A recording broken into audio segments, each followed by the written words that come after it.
বিশ্বের প্রথম শহর হিসেবে উড়ন্ত ট্যাক্সি পরিষেবা চালু করতে যাচ্ছে কোন দেশ? দুবাই। মফলিন কি? জাপানের তৈরি কৃত্রিম বুদ্ধিমত্তা সম্পন্ন রোবট।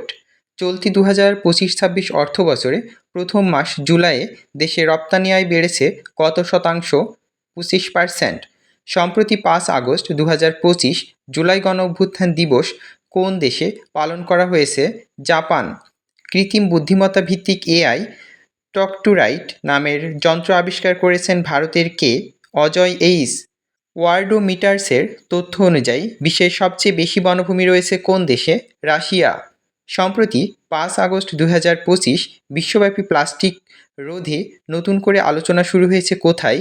Geneva, Switzerland. চীন পাকিস্তানের সঙ্গে সিল্ক রুটে যুক্ত হতে আগ্রহী দেশ কোনটি? ইরান। পার্পল লাইন কোন দুটি দেশের মধ্যকার সীমানা?